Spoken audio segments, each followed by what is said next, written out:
Feels like half of the church is here.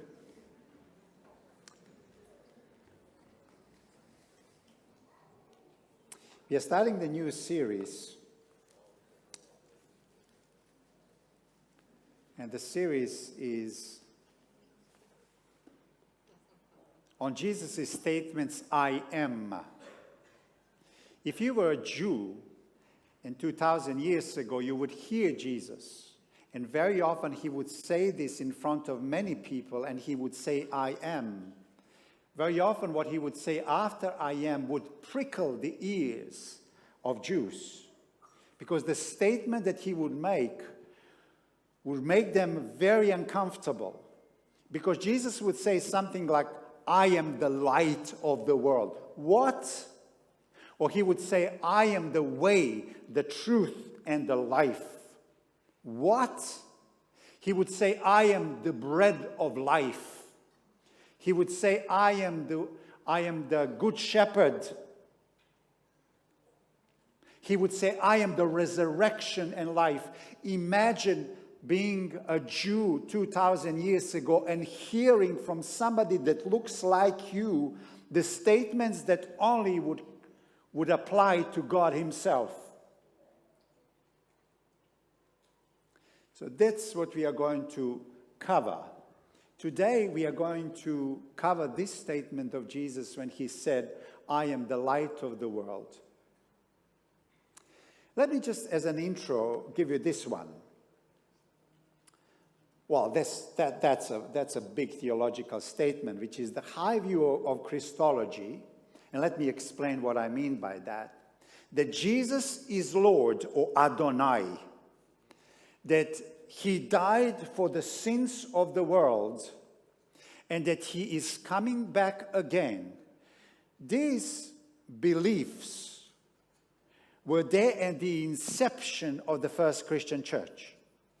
Now imagine Jesus died or was crucified around the year 30 and resurrected around in that year. And this view of him and his mission was already established in the first Christian church within the weeks and months of these two big events, which is his crucifixion and resurrection. So that's what we call the high view of Christology. So it was established literally within weeks and months of his crucifixion and resurrection. What is really phenomenal is that majority of serious biblical scholars, and when we say biblical scholars, we literally mean non-believers and believers, they all believe that the first Christian church firmly believed in those three things that I mentioned to you. That Jesus is Adonai, or the Lord. That Jesus died for the sins of the world, and that Jesus is coming back again as King of Kings and Lord of Lords. That this was authentic Christian belief since its inception. Now, what catapulted this belief was the resurrection of Jesus. You see, Jesus could say, I am the bread of life. I am the resurrection. I am the way and the truth and the life. I am the light of the world. But it is one thing to say it. But after the resurrection, it was quite another thing. To be face to face with the resurrected Lord established them firmly in the belief of who he was and what his mission was and is. The series that we are going to cover come mainly from the Gospel of John. And the Gospel of John was written in the year 95, which is 65 years after the crucifixion and resurrection. And this book mainly deals with the divinity of Christ. But what I said to you just shortly before, is that the high view of Christology was already established in the year 30. Even though the Gospel of John speaks of the divinity of Christ so openly and so clearly. Let's now read the text. When Jesus spoke to the people, he said, I am the light of the world. Whoever follows me will never walk in darkness. What a statement. What a statement. But will have the light of life. Jews are listening. And Pharisees challenged him straight away, Bible said. Here you are, appearing as your own witness. Your testimony is not valid. Jesus answered, even if I testify on my own behalf, my testimony is valid. For I know where I come from and where I am going. And you have no idea where I come from or where I am going. You judge by human standards. I pass judgment on no one. But if I do judge, my decisions are right. Because I'm not alone. I stand with the Father who sent me. In your own law, it is written that the testimony of two men is valid. I am one who testifies for myself. My other witness is the Father who sent me. Then they asked him, where's your Father? You don't know me or my Father, Jesus replied. If you knew me, you would know my Father also. He spoke these words while teaching in the temple area near the place where the offering were put. Yet no one seized him because his time has not yet come. This is what we are going to cover today. Obviously, Jesus said, I am the light of the world, and that's a metaphor, yeah? So we're going to look at the greatness of this metaphor and the depth of this metaphor. And the number two thing, we are going to look at the greatness of the claim that he makes for himself. And number three, we are going to look at the greatness of the call and the challenge that he gives to us. Now, back then, people knew, of course they knew about the importance of light, but I think we live in the time and the age when we have much greater and wider and deeper appreciation of the significance of light. Now, wouldn't you agree that light is the source of life? Isn't it? Without sun, wouldn't we? Wouldn't we freeze? Without light, plants would die, food chain would be destroyed, and life would cease, wouldn't it? So when Jesus said, I am the light of the world, he's really saying, I am the source of life. So we have to appreciate the metaphor for what it is. So when he makes a claim, either you take him seriously or you dismiss him as silly. So he's saying, I am the source of life. Another thing about light is that light is the source of truth. We all realize that without light, it is impossible to define reality around us. Imagine now being in pitch black darkness. You don't know where you are. You don't know what the shapes are, the sizes, the texture, the looks, the depth. None of that you would be aware, would you? So the life really defines the truth. The reality is impossible without light. The truth is impossible without it. Now imagine and think about it when Jesus would say, I am the light of the world. He is saying that he has a stranglehold on the reality of life and of the truth of life. And the closer you are to him, you are closer to the reality as is. Well, not only that, light is also the source of joy. Once upon a time, I was in Iceland. Actually, I was twice in Iceland during summertime, and I was selling books so that I could earn for my school fees while I was studying in Newbold College in England. But I was not in Iceland. I was in Iceland during the period when daylight would be there for 20 hours a day. And there was a nighttime, maybe just about 2 to 3 hours or 4 hours, let's say. But in winter, the daylight would be there just for a couple of hours for about 3 months. Imagine living in that kind of a country. It's tough. So people who live closer to the North or South Pole during months of darkness literally struggle with depression. I know that for a fact. So you really need a light for the basic happiness in life, basic sense of well-being. You need light for it. So when Jesus said, I am the light of the world, he's saying, I'm the source of joy.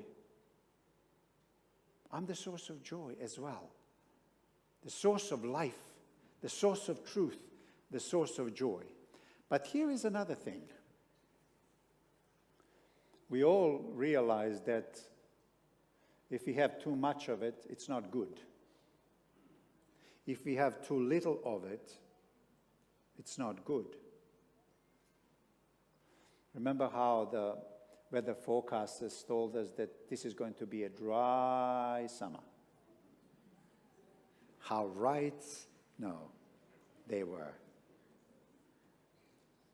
But we do know here in Queensland what it means to have a dry summer, don't we? When sun is scorching everything and temperatures are high.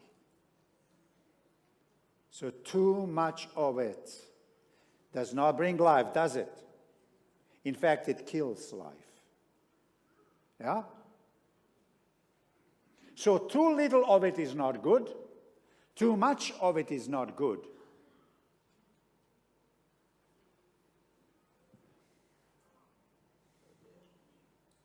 So we need the right dose of it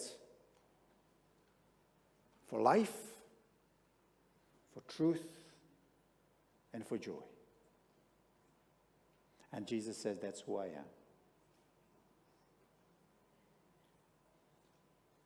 That is the best explanation why God of heaven had to become a human being, because in the state of who God and divine is,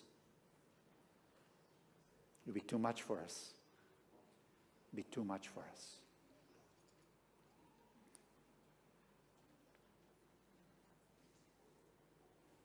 So in some kind of a mediated form, he came to us. Now, that's the beauty of metaphor, but we have been kind of skirting around it. Let's go into it now, yeah? Let's go into it. Jesus said, I am the light of the world. These words he spoke in treasury as he taught in the temple, but they did not. Some translations say they did not kill him. If you read this text, let me read it again, actually. I am the light of the world. Jesus speaks in front of the masses of people. Why masses? This was the last day of the Feast of Tabernacles, or Sukkot, where so many people would flock into the city of Jerusalem, the capital. And for this occasion, this was the last day of it, the last night of it. There were so many people. And Jesus is standing and shouting and saying these words, I am the light of the world. And look what the Bible says. These words he spoke in treasury, and he taught, as he taught in the temple. But they did not what? What? When you read the Bible, and if the Bible does not puzzle you, if it doesn't make you question, it doesn't prickle your ears, then you're not reading the Bible the right way. Bible is there always to challenge you, to make you think, to surprise you, to shock you, to confront you, and also to be the balm on your soul. And this part, John is saying something, but why would he say this? Does he know something that we do not get? If you knew what Jesus claimed, you would be surprised that no one arrested him and killed him. That's really what he's saying. So as I said, this was in Jerusalem during the last night of the Feast of Tabernacles. So what was the Feast of Tabernacles? The Feast of Tabernacles commemorated a special period of the history of a Jewish nation. They just freshly came out as slaves from Egypt.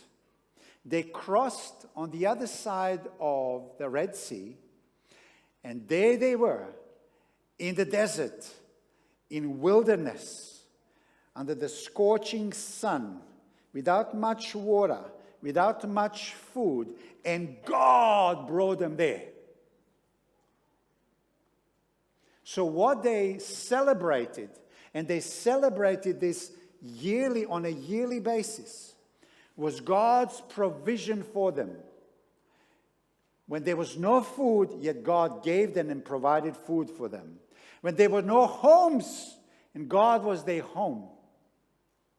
When there was too much sun, and God protected them. When there was no water, and God provided them with water. So, there were really three interesting things that characterized this Sukkoth, or the Feast of Tabernacles. What would happen is that people from Galilee and from Judea would flock, and then they would come to these surrounding hills around Jerusalem, and they would make these simple, structured, made of leaves and made of branches, these small, simple structures known as booths. Very often, they would have no roofs, so they would have this total exposure to the elements. And at nighttime, they would see this beautiful starry sky. So these booths reminded them that once upon a time, they had no homes. Yet God was their home. And he sheltered them. Another aspect of this gathering, or the Sukkoth, the Feast of Tabernacles, was a thing that they would do in the temple itself. People will gather into the temple, and then the priest would have this special ritual, which was the ritual of pouring out a water. And this water was to remind them what happened in the desert and how God provided water, literally the water in the desert. They remember that. But then the third aspect of that was that every night they would light this massive menorah, huge menorah. And this menorah at nighttime would light the whole surrounding area. The whole of Jerusalem would be lit with the light of this massive menorah. What was this menorah all about? What did it remind them of? It reminded them that God was their light.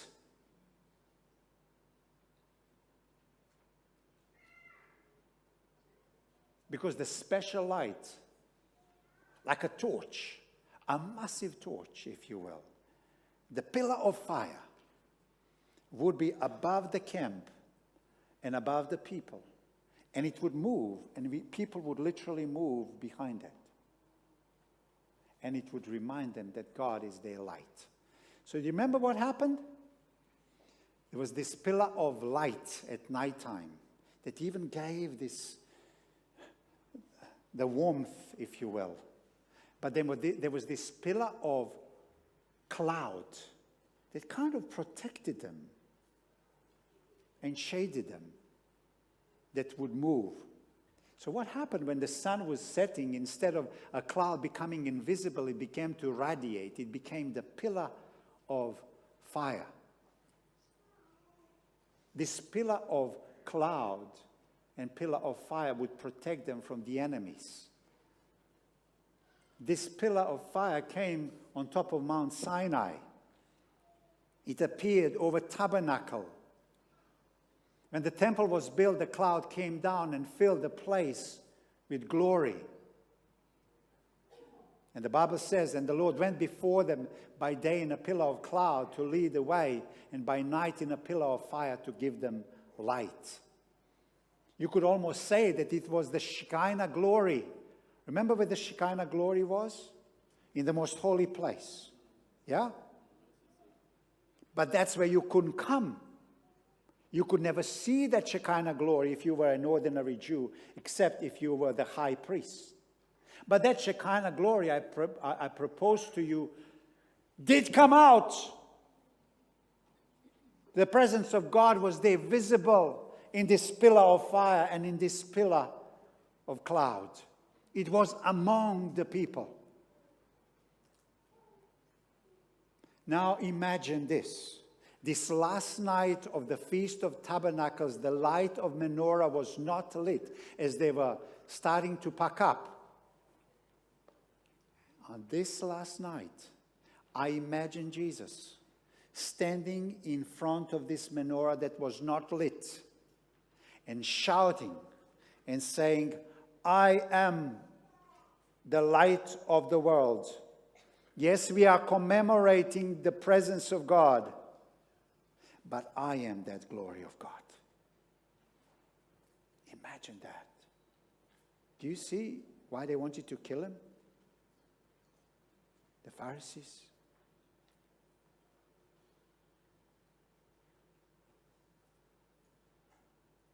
The first Christian church very quickly adopted the belief that Jesus is Adonai.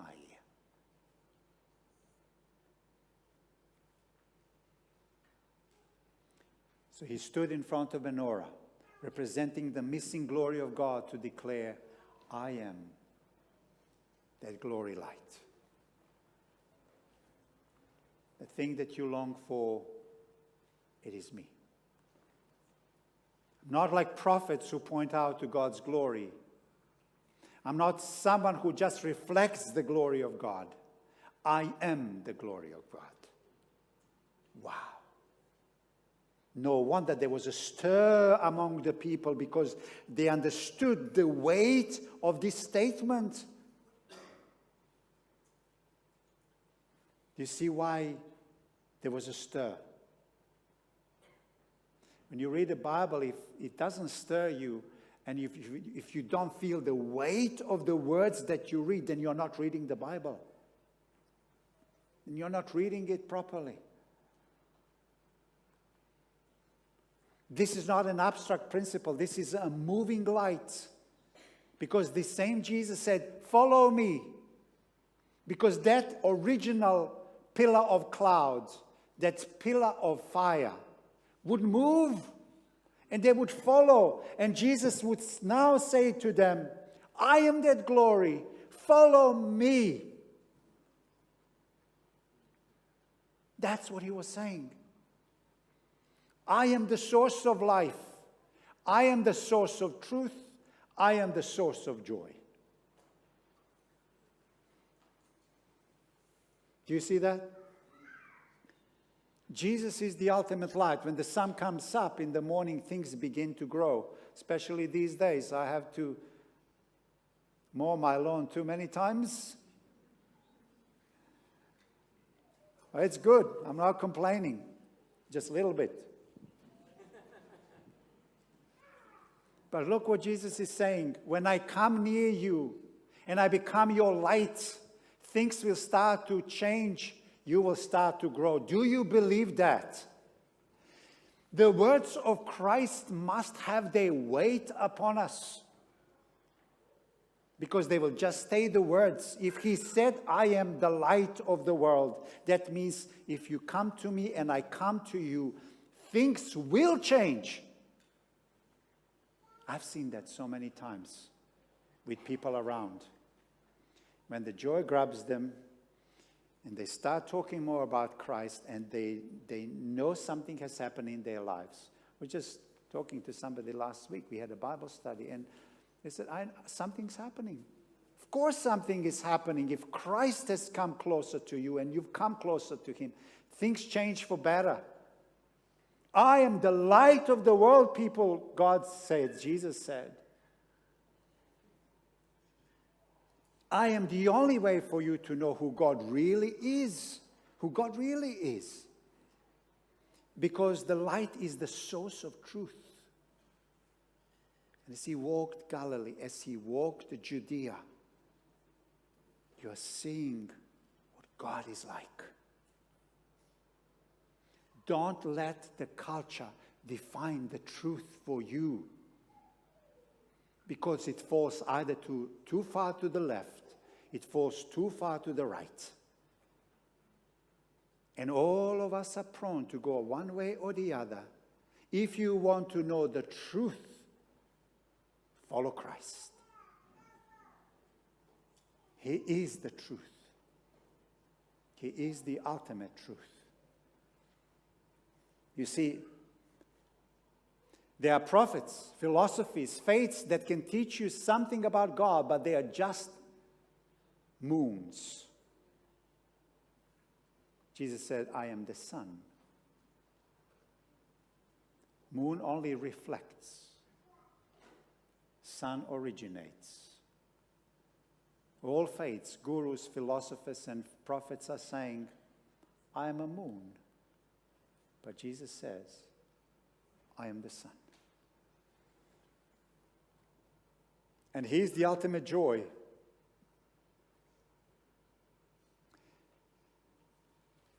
I'm the ultimate beauty, Jesus says.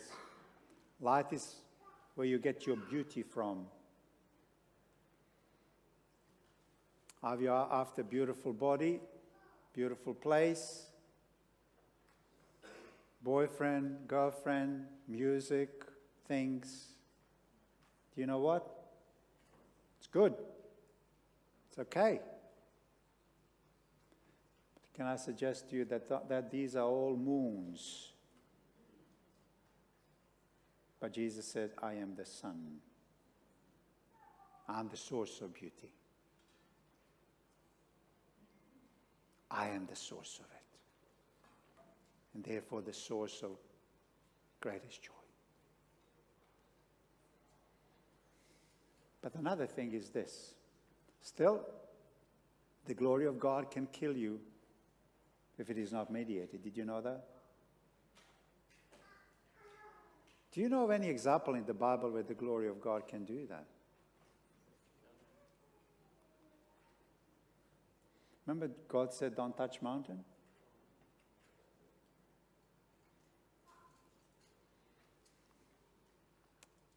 Korah?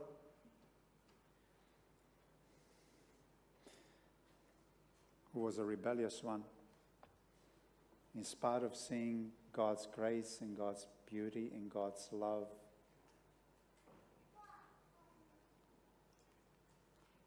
remember Saul being knocked off his horse by God's glory?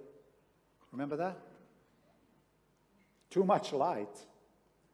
And that light was kind of there for you to see, but too much of it made him blind. Yeah?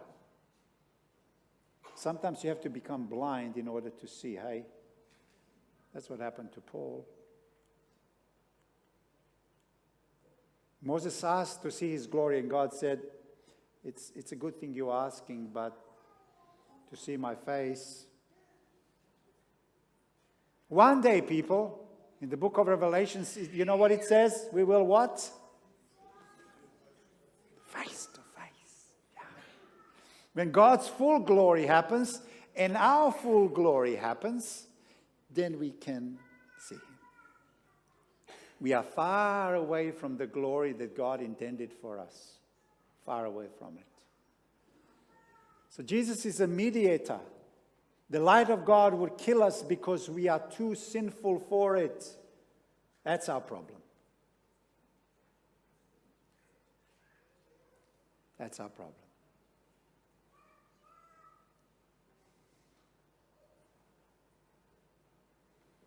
The light is pure because there is no darkness in it. I consume darkness. As mediated light, Jesus came down to consume our darkness and to die in the process. And as He died, He made you and me a light.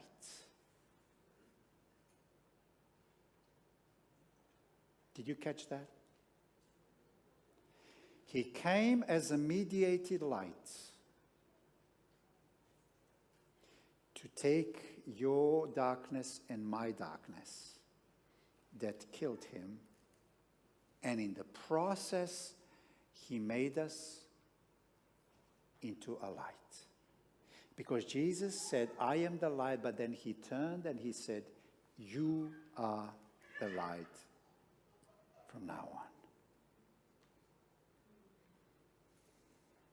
That is the greatest challenge that we are going just to briefly talk about now. In the light of what we see here, we realize that we are called, follow me.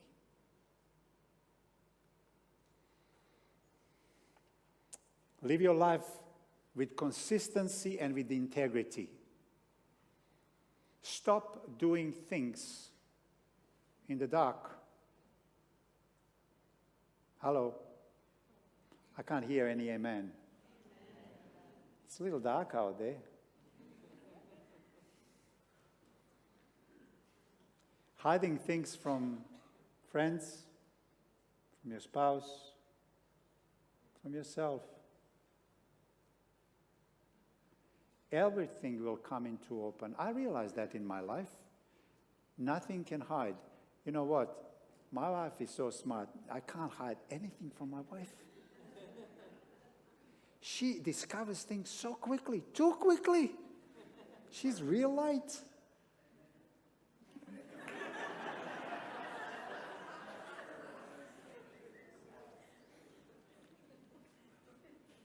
Trouble.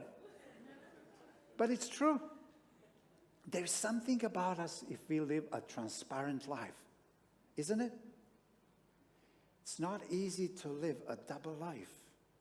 Light will eventually shine, people, and we will be caught naked.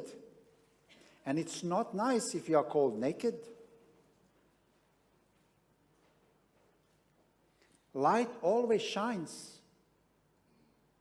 We are called to live a consistent life.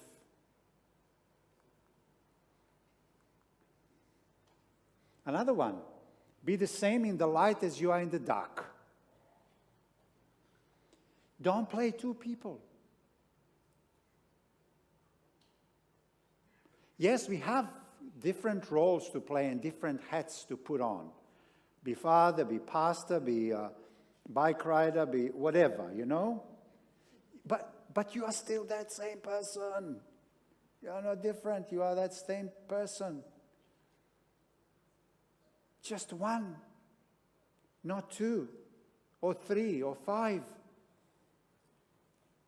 Another thing that we learn from this fact that Jesus says, I am the light of the world, and that you are the light of the world, is that we are called to live winsomely. See, Jesus is beautiful. What about you and me? Not asking, we are not talking about being attractive or non-attractive or whatever. It's in the eyes of beholder, yeah? But Jesus is what? Beautiful. What about you and me? Are we?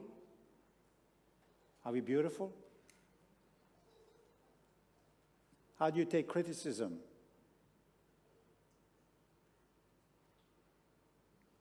How do you take criticism? How do you deal with things when in crisis? How do you deal with things when crisis hits? Do you forgive? See, Jesus is beautiful. How do you deal with an unlikable person? How do you deal with them? I'm the light of the world, Jesus said, and you are the light of the world. Live winsomely. Live bravely. If you are light, you are automatically exposed. Do you see that? Yeah? That's clear. And don't confuse that you judge others. It's not judging a person. You just live normal life. What does that mean? In a workplace, you work diligently, and you may, as in the process, expose laziness. Can't you? You're not doing that on purpose, but you are just being light. You will speak the truth. You're not going to judge the other person who doesn't maybe speak the truth, but by speaking the truth, you will expose what the truth is not. You will be kind. And just by being kind, you will expose unkindness. You will be impartial, racially, culturally, and you will expose those who are not.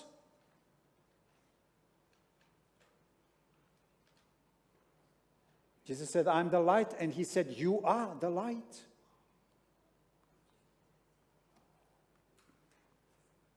And finally, we live with hope. The sun is not fully up. We are waiting in eager expectation when Jesus will be with us in full glory. So as you live with Jesus winsomely, bravely, and consistently now, your hope in the glorious Jesus who is coming tomorrow will grow. Look unto me and be saved, all the ends of the earth. Let the weight of the words of Jesus, I am the light of the world, and who comes to me will not live in the darkness. Let it penetrate, believe it, and live it. And you will be the light of the world.